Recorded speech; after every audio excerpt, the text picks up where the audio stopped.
Belated Nowruz greetings, everyone.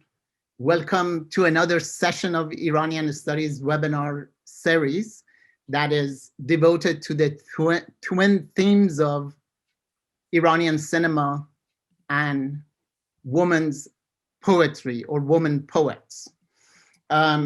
This is the very first session of our webinar series that is hosted by the Elahé Omidyar Mir-Djalali Institute of Iranian Studies.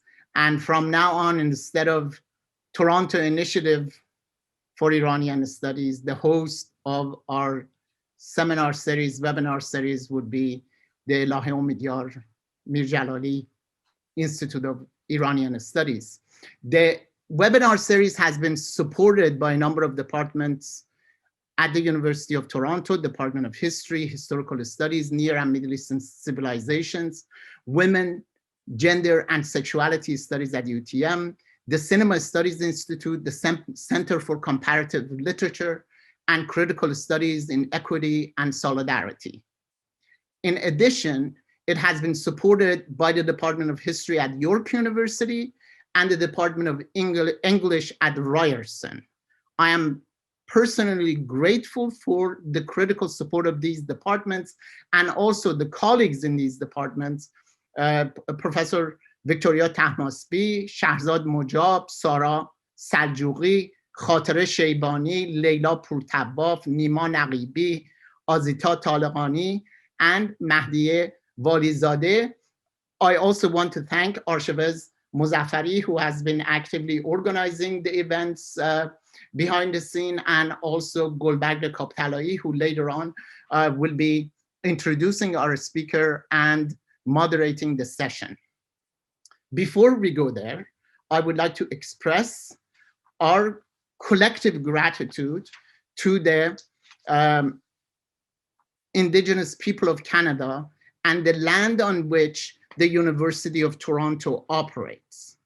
For thousands of years, it has been the traditional land of the Huron-Wendat, the Seneca, and most recently, the Mississauga of the Credit River. Today, this meeting place is still the home of many Indigenous people from across Turtle Island, and we are grateful to have the opportunity to work on this land. I would like to invite my colleague, Professor Golbagh Kaptalai, to introduce our speakers for today. Golbagh. Thank you so much, Dr. Tawakkoli. It's wonderful to be joining you here again for another stimulating talk. Just to introduce myself, I'm Golbagh Kaptalai, and I'm a professor of history in the Department of History at Seton Hall University. But this evening, I have the pleasure and honor of introducing our speaker, Professor Nacim Pak-Shiraz. Professor Nacim Pak-Shiraz holds a personal chair in cinema and Iran, and she's also the head of the Department of Islamic and Middle Eastern Studies at the University of Edinburgh.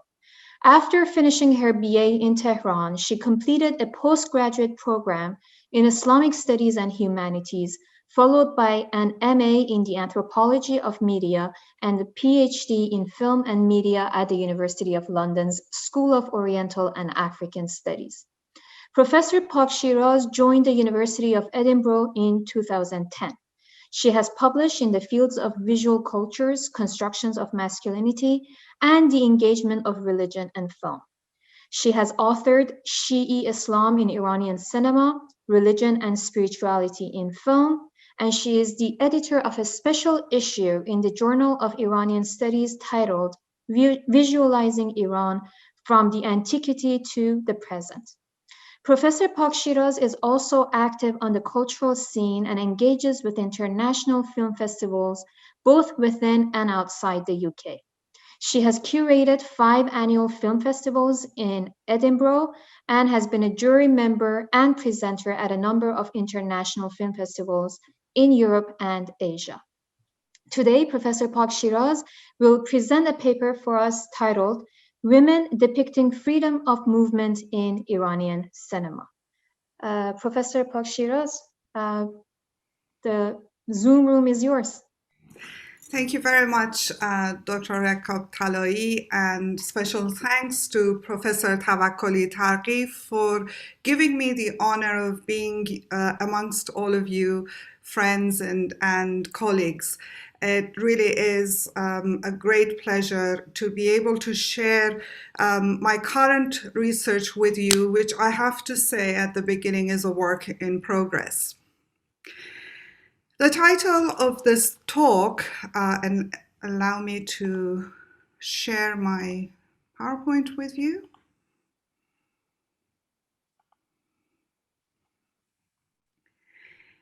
So the title of this talk, Women Depicting Freedom of Movement in Iranian Cinema, comprises two interrelated parts. First, women depicting as opposed to men being behind the camera, and then freedom of movement.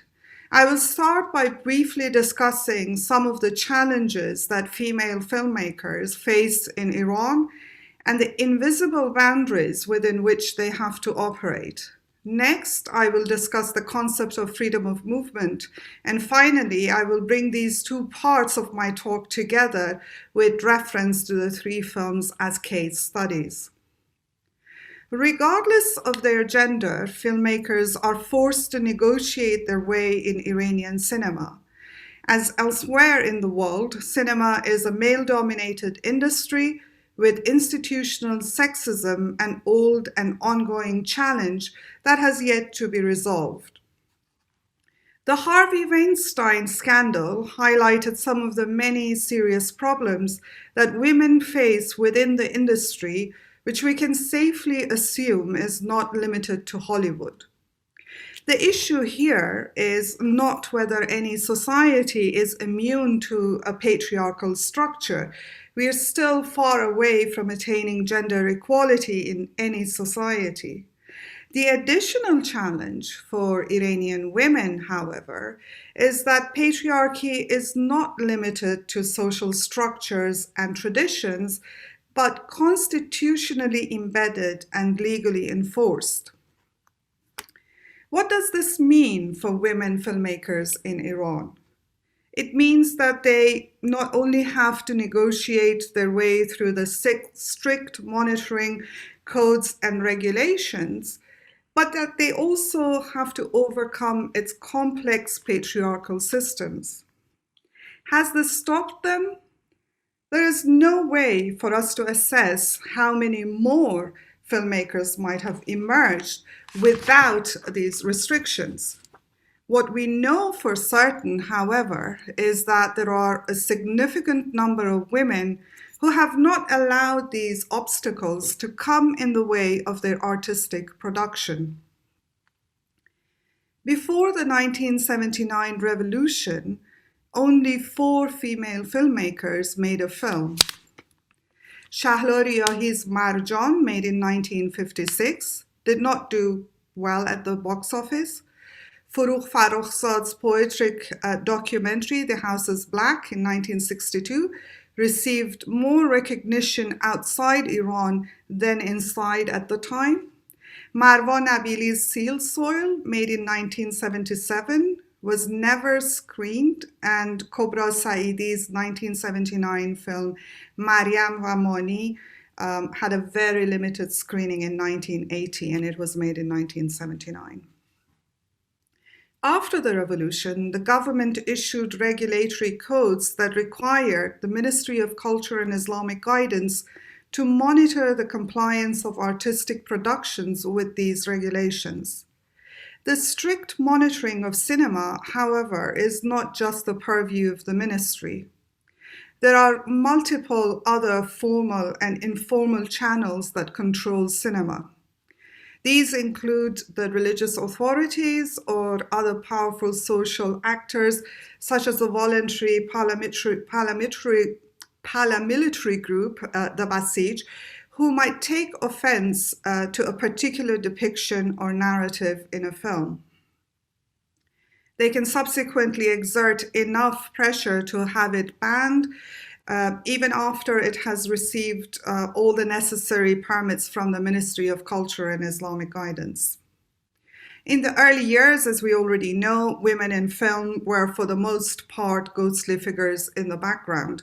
The dictum on women wearing the hijab affected the ability of directors to portray real pictures of women in private spaces without the hijab.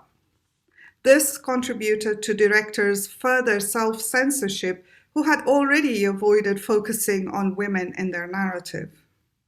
Women's close-ups were forbidden, and Bahram Beyzai's famous depiction of Susan Taslimi's face in Bashu is considered to be the first post-revolutionary close-up of a woman's face. Women slowly emerged as the main storylines in films, and by the 1990s, they had made significant gains. Paradoxically, the Islamicized public sphere and institutions had served to increase the participation and representation of women on a number of fronts, such as in universities and the cinema industry. Puran Derakhshande was the first woman to win Best Film and Production for her A Little Bird of Happiness, made in 1987, at the nationally all-important Fajr International Film Festival. Rakhshan Bani-Etamad was the first woman to win Best Filmmaker for Nargis in 1992 in the same festival. Many others followed suit, and the number of female filmmakers across the different genres has grown exponentially. The 2017 season of the Parvin Ehtesami Film Festival, established over the last decade to honor and recognize the works of female filmmakers, received over 1,000 submissions, with an overwhelming majority of films made by women. However, female filmmakers have to work within more restricted boundaries simply because of their gender. In order to give you a taste of some of the challenges they face from sections of the society, such as the conservative hardliners, I will draw from one of their media outlets, Mashreq News. Affiliated, or by some accounts belonging to the Basij, Mashreq is vociferous on the topic of Iranian female directors and does not shy away from sexist assertions. Our time today does not allow me to present the diversity and nuances of the numerous media discourses on women and cinema, so the examples I provide here should not be read as representative of the entire Iranian media. In a lengthy article on women and Iranian cinema published on 7 December 2012, Mashreq asserts that if the 1956 film Marjan, and I quote, had been made by a man and not Shahla Riyahi, it would have probably been a better film in terms of technique, unquote. Later, the article picks a bone with the recent Iranian female filmmakers who, according to the anonymous author, do not even know the basics of a simple edit, but receive awards at international film festivals. Now, the glaring problem of attributing technical abilities to one particular gender aside, allow me to digress slightly to mention one of the concerns that I have found voiced repeatedly during my field trips in Iran over the last 17 years. Strength in cinema for many of these critiques, regardless of their political affiliations, is measured by the global technical advancements in the industry. Hence, simplicity of form, such as, for example, in cinematography and editing, is seen as a weakness of the film. The critique's reference point of Western technological advancements in cinema betrays an inferiority complex vis-à-vis Hollywood. As I have noted elsewhere, this might partly explain the pouring of state funding over recent years into big-budget religious epic projects with a sizable foreign crew employed in areas such as lighting, cinematography, set design, and CGI. But let us return to Mashrek's debates on women making films. In categorizing post-revolutionary filmmakers, Mashrek groups films made in the 1980s and early 1990s as being one of the first generation of filmmakers. Mashrek ascribes the social themes it reads in them to the maternal approach of the directors and their reaction to the social conditions during the 8-year Iran-Iraq War. If this sounds like a slightly odd approach to film criticism, it is because, as you have certainly gathered by now, a political attack packaged as film criticism. In any case, the first generation of directors is the only group that fares well in Mashrek's assessment. This is because it was before, and I quote, "The disease of matriarchy and feminism had infected our intellectuals like the sexually transmitted diseases that they brought back with them as souvenirs from their travels abroad, contagious and disastrous," unquote.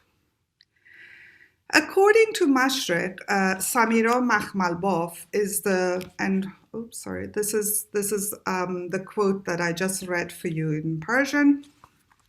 According to Mashrek, Samira Makhmalbaf is the greatest culprit of the second generation. It reads her debut and internationally acclaimed film, The Apple, made in 1998, as a political film that painted a black image of Iran. Mashrek considers Makhmalbaf to be the first female filmmaker to have led the intelligence services of other countries and the opposition to invest in and utilize female filmmakers for their own political agenda.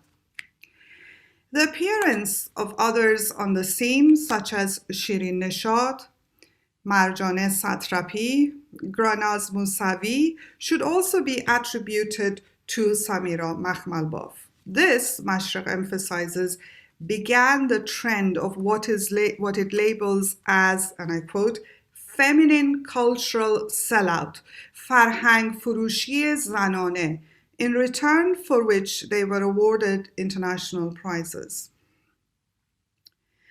The third generation are feminist filmmakers with aspirations to assert matriarchy. Some of the previous generations, Mashrek states, have joined this group, and Tahmine Milani is one such example. Here I have to pause to explain the significance of the last statement. Feminist, in the official discourse, for those of you who are not aware of it, of the Islamic Republic, is a derogatory term, one used to stifle any action that is deemed to threaten the dominant patriarchal structure. When I asked Aida Panahande, the director of two of the films I will be discussing later, about her challenges as a female filmmaker, the response was almost immediate: being labeled as feminist.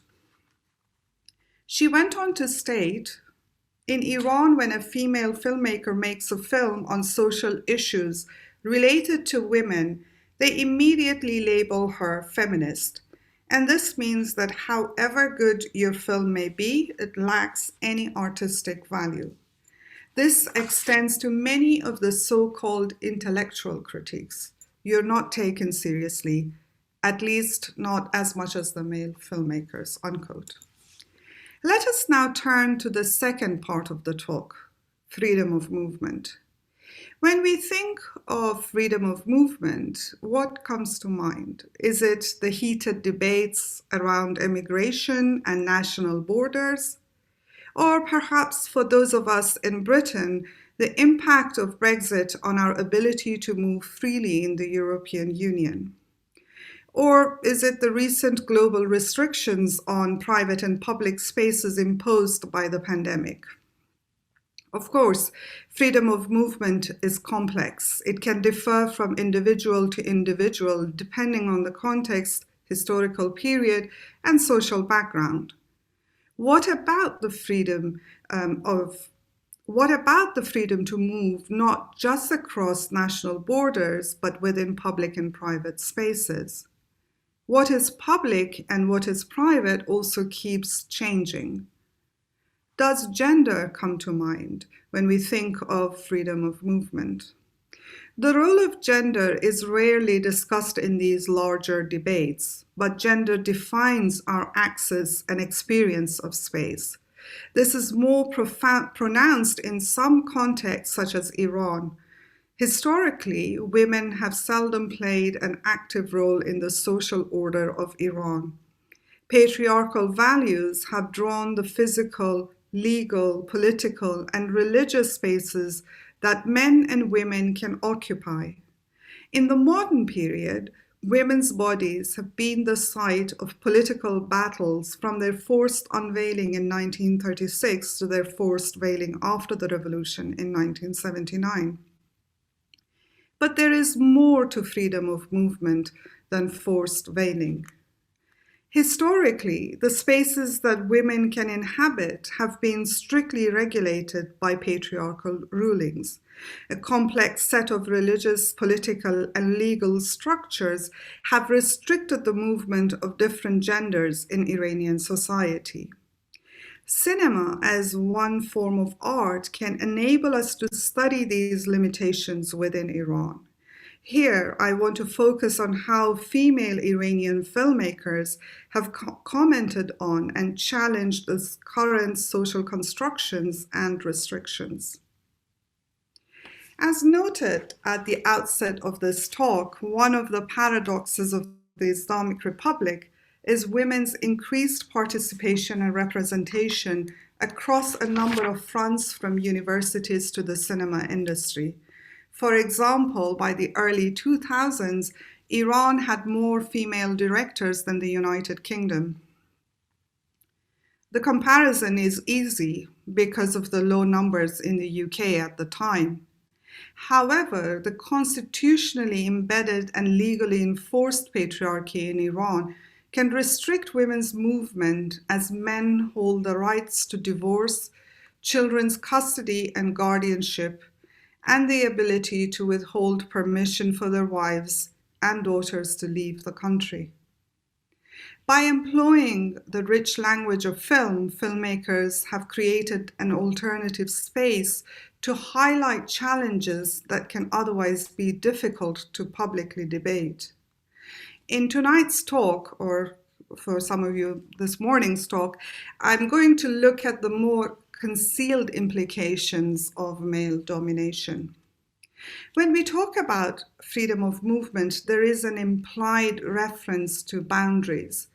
Many studies have examined gender and boundaries from various angles, and here I refer to Ryerson and Pace, who define boundaries as, and I quote, the complex structures, physical, social, ideological, and psychological, which establish the differences and commonalities between men and women, among women, and among men, shaping and constraining the behavior and attitudes of each gender group, unquote. In the specific case of Iran, religious structures also play an important role in the construction of these boundaries. I should add, however, that many studies tend disproportionately to focus on these religious dimensions, and sometimes at the expense of neglecting the complexity of a state that variably employs religious justification to suit a distinct political agenda. The construction of gendered and homosocial spaces usually works to the disadvantage of women, resulting in a shrinking and limited experience of the world. Even how they can experience life within permitted boundaries is restricted, so that while, for example, women have always been allowed to drive in Iran, they have been prohibited from riding bicycles and motorbikes since the revolution. This is just one of many cases illustrating the ambiguous dimensions of freedom of movement. However, access or restriction to public and private spaces is not only enforced through prohibition laws, rather it is also communicated and constantly renegotiated in the modes of societal boundaries, which aim at defining good or bad and right or wrong behavior in order to establish certain moral codes. As scholars have argued, these codes structure society, categorize objects and spaces, people and practices, and define its cosmology. Thus, these boundaries also define spaces for individuals within society and ascribe them to men or women. In this regard, the powerful idea of a private female space and a public male space is probably the most prominent manifestation of gendered spaces and a basic principle of masculine domination to be found throughout numerous societies, and that's what Bourdieu argues. In the practice of the Islamic Republic of Iran, however, it is evident that the boundaries are not as clearly drawn as this example suggests, but that segregation is enacted in public and that a complicated and implicit system of gendered connotations of space in private and public spheres is established and continually renegotiated. Let us examine these ideas in 3 films as case studies. 2 of them, Nahid and Israfil, are directed by Aida Panohande, and the third is Firuze Khosrawani's recent documentary, Radiograph of a Family. So these are the 2 films by Aida Panohande that we're going to look at, and Radiograph of a Family. When studying women's freedom of movement, it is crucial to take an intersectional approach. As Leslie Kern argues, intersectionality led to a radical shift in how feminism understood the relationships among various systems of privilege and oppression, including sexism, racism, classism, homophobia, and ableism. As such, in studying the eponymous character, Nahid, in Aida Panohande's 2015 film, it is important to see how her struggle for independence is not simply bound by her gender. It is also limited by her socioeconomic background and habitus. As a divorced single mother, Nahid is keen to provide the best for her prepubescent boy. She works hard in a low-paying job to fund her son's private education and extracurricular activities. This, despite the fact that her financial situation has literally pushed her to the margins of society, visibly separated from the city center by a river. Nahid is struggling to make ends meet, and her efforts in gentrifying her parenting, to use Sharon Hayes' term, is, and I quote Hayes here, emotionally absorbing, labor-intensive. Okay, let's go back to the concept of gentrifying parenting. So, as Hayes says, gentrifying parenting is emotionally absorbing, labor-intensive, and financially expensive. In the Western context, citing Andrea O'Reilly and other maternal scholars, Leslie Kern argues that a new mystique of motherhood emerged just in time to add fuel to the fiery backlash towards women's increased social, sexual, and economic independence in the 1970s and 1980s. In the Iranian context, women's increased social presence and economic independence also coincided with an increasing demand on this mystique of motherhood. It brought with it gentrification of parenting, which is generally defined by the particular products, brands, styles, and kind of activities purchased and practiced by middle and upper-class urban households. However, as Kern argues, The amount of time, money, and emotional labor required to do this parenting work is simply not available to most families and mothers in particular. In a country where the extensive traditional childcare networks are increasingly replaced with the aspirations of maintaining independent nuclear or even single parenting families, the pressures of relying on paid childcare can have devastating consequences, especially on lower income families. Nahid's attempts at simulating a gentrified life is seen not only in her parenting, but also in her attempts at transforming her private space. The red sofa that she cannot afford but insists on buying neither fits her surroundings nor the narrow corridors of her flat's stairways, where it instead jars and juts out of place. Nahid's habitus, to use Bourdieu's term, referring to individual and collective practices, as well as systems of durable, transposable dispositions, define her movement. On the face of it, she is an independent woman, even if living in hardship. However, her fragile freedom comes to an abrupt end when her ex-husband finds out that she is seeing someone else. The male control of female sexuality is manifested here through both Nahid's ex-husband as well as her brother. Even though she has legally entered into a temporary marriage with another man, the consequences are dire for her. Nahid's ex-husband has conferred custody of their son to her on the condition that she does not remarry, forcing her to keep the relationship a secret.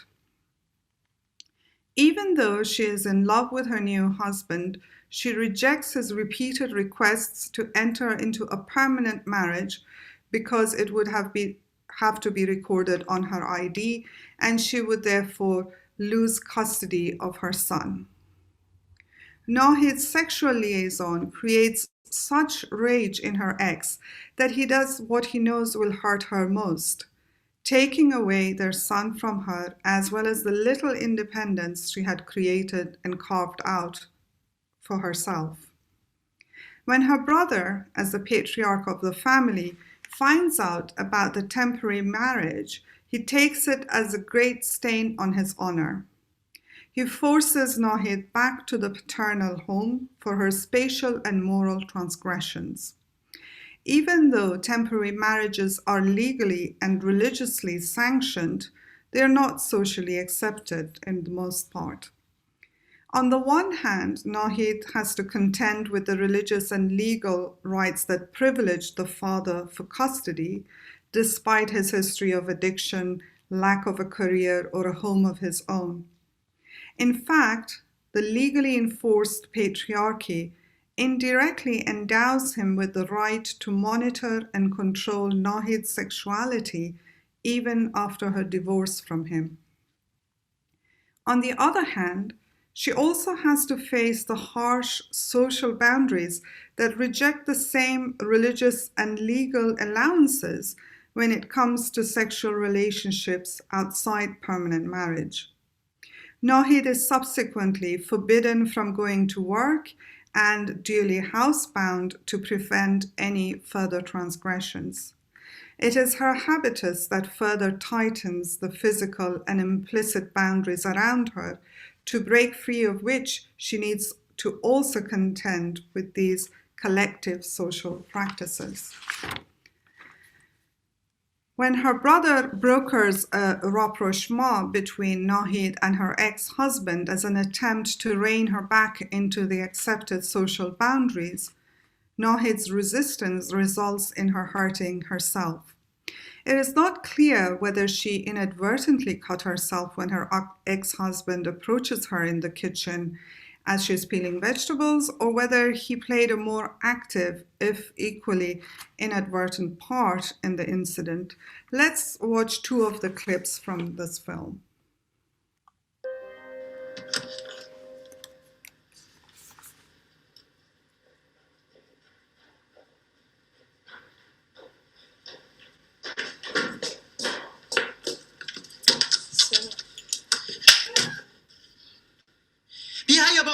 فکر نکردی؟ برو ببوش بریم. برو نواسطه ببوش بریم.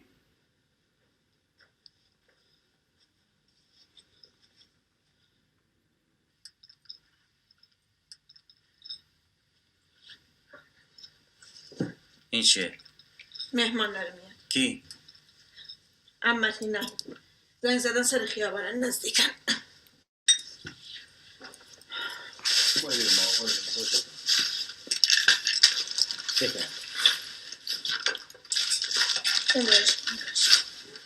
چه وقت آمدن بود آخه؟ ما بدبختیاتون مال ماره. بشین. همینجا خوبه. همین که گفتم. واسه یه بار که شده تو زندگی حرف گوش کن. Amongst both men and women. Like Nahid, Israfil is also set in a small city where personal relationships are closely monitored and scrutinized. Even though Mahi is a middle-aged divorcee living with her mother, the return of an old flame threatens the family honor, this time upheld by the uncle. The film depicts the symbolic violence and acts of intimidation exercised to dominate women. Even though both men and women are shown to ultimately be victims of their habitus, women bear the brunt of its impact. Here I want to show you two clips from Esrafil.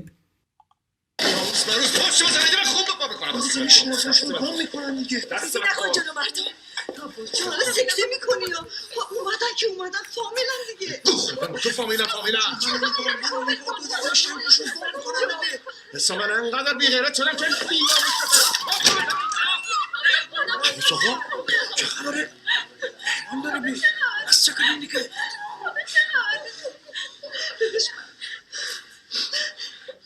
خیال کرده 20 سال گذشته همه چی رو فراموش کردم. حروم زادگی بیچی ندار.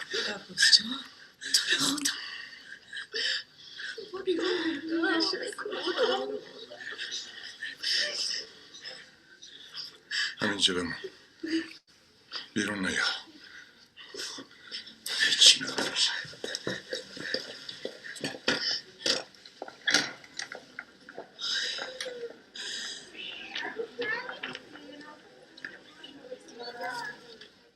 And this is the other clip I wanted to show you.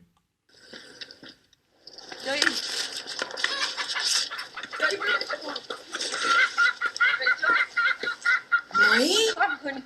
چرا خالی بازی در میاری؟ نش کن به روح بابک خون از گرش بیاد میکشم خودم.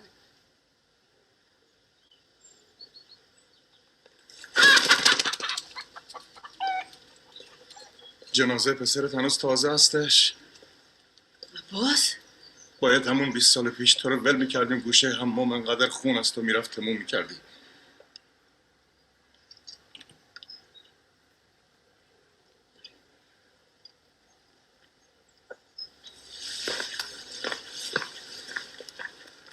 داداش سر کن. Both Nahid and Mahi are divorcees and single parents to a son. Mahi is financially better off and has a stable job, so the protagonist you just saw. But unlike Nahid, does not live independently. Also unlike Nahid, who finally breaks free from her family's dictates, Mahi's schoolgirl rebellion had been immediately squashed. She devoted herself purely to raising her son, whom she tragically loses to a car accident just as he was about to start university. Mahi's entrapment and restrictions are far more palpable than Nahid's. Her only act of resistance is seen in the stand she takes against the killing of the rooster that we just saw. Despite these examples, it is not always the case that boundaries between the genders diminish and disenfranchise women more than they do men. In this regard, Nazanin Shahrukni challenges another widely held assumption that views gender segregation as an invariably prohibitive and restrictive practice. She argues that segregation, and I quote, practices and policies may produce enabling context and generate a sense of security and gratification for those at the receiving end, women. Here, I want to bring in the example of a feature-length documentary made by Firuzeh Khosravani in 2020. Her radiograph of a family won the main award in the IDFA competition for feature-length documentary, as well as the IDFA competition for creative use of archive. Khosravani uses the photographic archives of her parents to record both their story and the story of Iranian society going through the revolution and the 8-year Iran-Iraq war. The stark difference in the backgrounds of her parents is beautifully narrated through family photographs, Super 8 films, and fictionalized dialogues.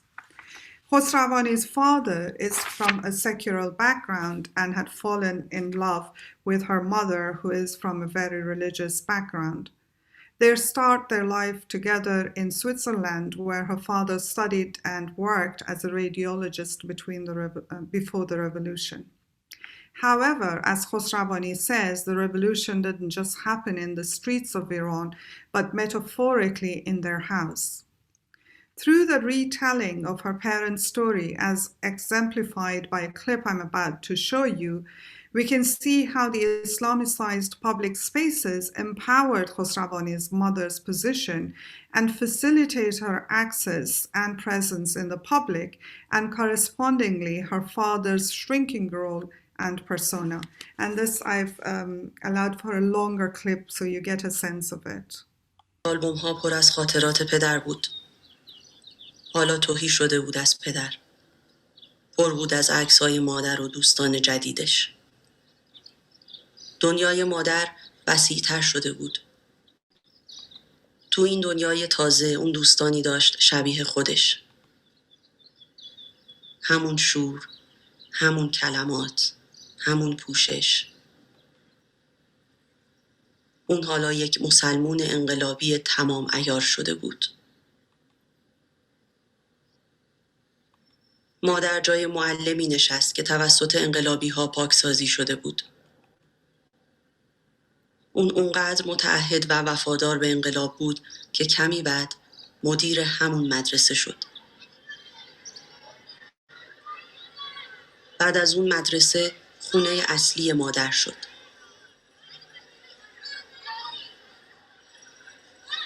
واقعیت اینه که اون صاحب دخترای دیگری هم شده بود. شاید اونها بیشتر از من دخترای مادر بودن. حس می‌کردم جام تنگ شده.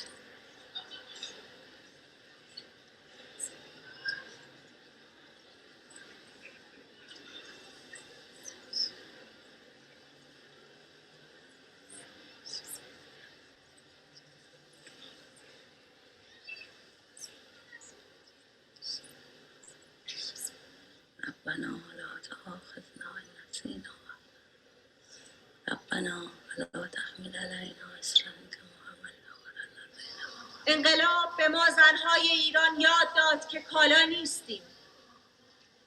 یاد داد که ارزشمون به باورها و آرمانهامونه، نه به زندگی تجملی، آرایش، جواهرات و نمایش تن عریانمون. انقلاب ما زنها و دخترها رو از خونه ها بیرون کشید.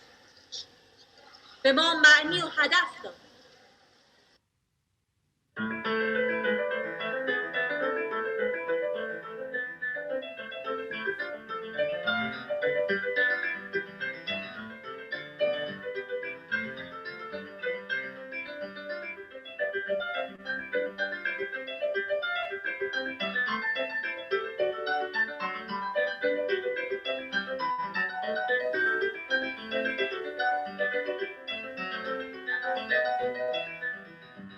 میشه لطفاً صدای موسیقی رو کم کنی؟ پدر شاید دلش میخواست بگه نمیشه موسیقی کلاسیک رو با صدای پایین گوش کرد.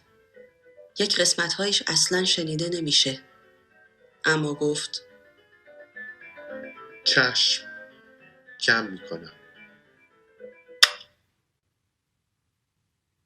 صدای خفه هدفون جای صدای بلندگوها رو گرفت. پدر قدرت مخالفت نداشت. حالا دیگه یه حکومت با همه دم و دستگاهش پشتیبان مادر بود.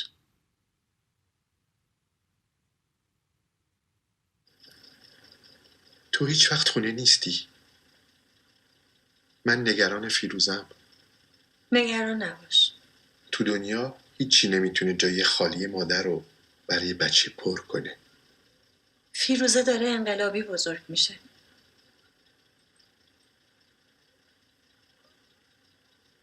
موسیا باورت نمیشه خواهرها به چه سرعتی تیراندازی یاد میگیرن.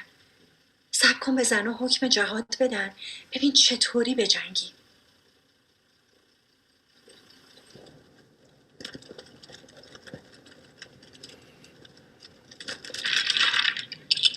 جنگ شدت گرفته بود.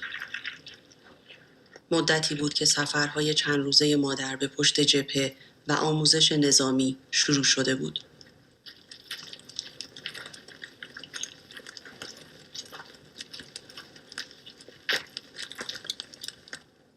پدر صداش میکرد تای کماندو.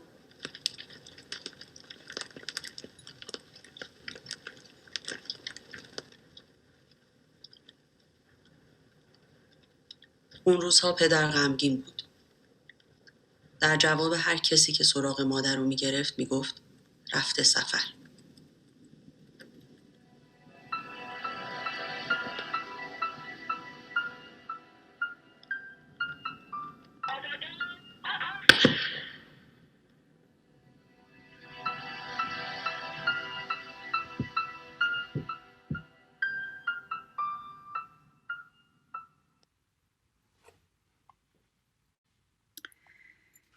So you'd be pleased to know I'm wrapping up here now.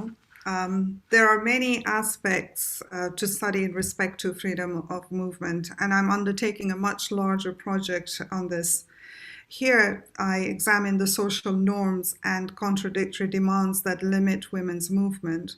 I problematize the idea of public and private as male and female in the films I analyze today. So when we ask in what ways is freedom of movement in Iran restricted and for whom, the answer is not straightforward, instead demanding an intersectional approach.